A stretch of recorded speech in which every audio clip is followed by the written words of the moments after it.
It's Travel Michigan. I'm Dave Lorenz along with Michelle Grinnell. And Michelle, we are going to head up to the UP to one of my favorite places in the entire world. Mine too. I was recently up there. It was beautiful. I had a great trip, and that is the Porcupine Mountains, Porcupine Mountain State Park, affectionately known as the Porkies.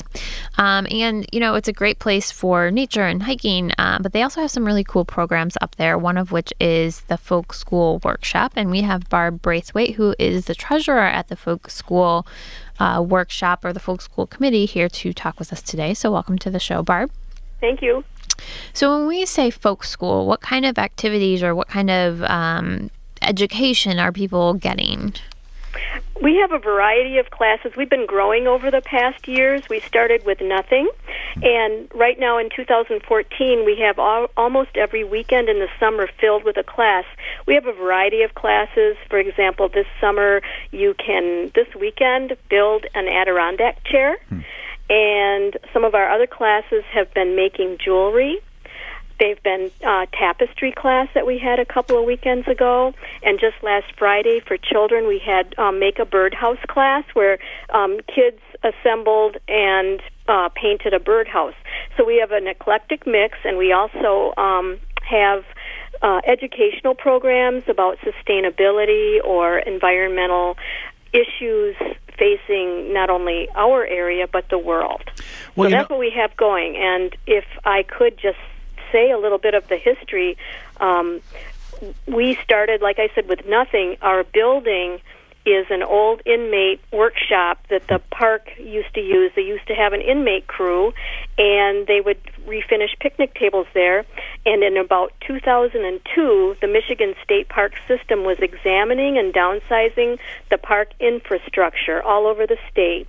The Porcupine Mountains had several historic but dilapidated buildings slated for demolition. One of them was the folk school, and the other was some ranger housing for the winter rangers who lived here when the ski hill would be open in the winter. So these buildings were going to be torn down, and a group of the Friends of the Porkies members with a great bit of appreciation for the area history fought the demise of these buildings, and all but one building stand today. One of the standing buildings is the inmate workshop, and that's the current home of our folk school, the Porcupine Mountains Folk School. So over the years, since 2002, we've been growing, but the first folk school class was in 2003 when the Friends joined up with a guy named Steve Steer, who lives in Lansing, and Steve led the first class, which was a very ambitious project of building a timber frame cabin. But before that, several local people selected and prepared the logs that stood on state land to clear the land. They cut down the logs with state permission and stripped them and brought them to the location where the timber frame cabin stands today in tribute to a local artist named Dan Urbanski. He had a photo shop and store in Silver City, and he was the beginner. He was one of the driving forces to create the Friends of the Porcupine Mountains Wilderness State Park. So this cabin was built. That was our first folk school class, very ambitious. And again, through a partnership of the Friends of the Porkies and the park, we make sure that that cabin receives proper care and maintenance, and the cabin is used to house artists for the Friends of the Porkies Artist in Residence program. Artists of all kinds, right? 9th season. Yeah, like artists of all kinds. Yes, that's different from the folk school. But I wanted to say that was our first folk school class, and our classes now are smaller, and they don't take weeks and weeks, such as that first one did. So the folk school began with no full-time director and only part-time, but dedicated volunteers and a shoestring budget, and from a handful of classes and no web presence and no advertising except through the membership, we have come a long way to offer a variety of classes, mostly classes held on weekends year-round, and some goodwill-free entertainment geared toward children and families, and inclusive to the year-round park visitors. We're trying to reach out to the park visitors now. It makes a lot of sense. Yeah. And for people who aren't familiar with the Porcupine Mountains area, it's in the kind of far west area of the Upper Peninsula. It's a beautiful area. Yep. Probably best known for Lake of the Clouds, but of course they also have the Porcupine Mountains Music Festival, August 22nd through the 24th. And when I heard we were going to be talking to the folk school, I guess I thought you were almost completely music, but you really do all types of folk art and artisan type. Oh, yes. And we have different, sections. The folk school does the classes. The artist in residence program is a committee that selects artists that submit portfolios to be selected, and we select, not we, but there's another committee that handles the artist in residence program, and they select 6 or 7 artists that come out and spend 10 days to 2 weeks in the cabin, and then at the end of their stay, they either do a workshop or a presentation for the public, and that is free of charge, and they demonstrate their work, and from then, it's supposed to be good for the local cultural aspect of it too, and we use all of our programs use the Porcupine Mountains as our backdrop, and the Porcupine Mountains is the inspiration for the artwork and for our classes too. Well, let's give people kind of a sampling of some of your upcoming classes. I see you have an acrylics workshop on the 21st of August. What beyond that? I didn't bring a calendar. Let me see. We have basket weaving, and the artist that teaches that is Native American, and she also gives a gift to the park.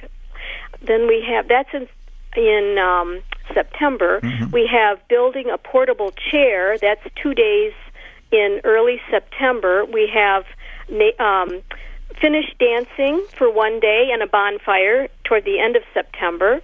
And then we have a series of painting classes, acrylic classes, on 4 Saturdays in September and October.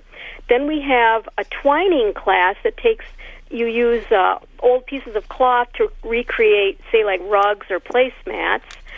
So we have a lot of fiber arts, and then we try and intersperse it with local cultural, such as, because we're quite heavily into the Finnish culture around here, so we have a person that teaches music and Finnish. This year she will teach Finnish dancing, and I haven't hit on all the classes. I'm sure there's something I'm missing, but as you can see, it's a varied sort of classes, and our age groups are all ages.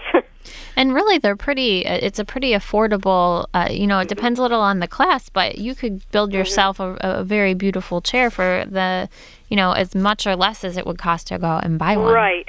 And some of the proceeds, we price our classes, many are priced because we have to have sustainability for the folk school, but we have a price structure so that if you're a Friends of the Porkies member, your class is reduced in price. And if you'll check our website, you'll be able to see that price differential. Also, I must point out, we do have a number of free or very, very low-cost classes, because we have sponsors that pay the teacher fee, so that lowers our classes in some cases, or we just put them on, and the Friends of the Porkies budget will underwrite some of our free classes. For example, it's not really a class, it's an event.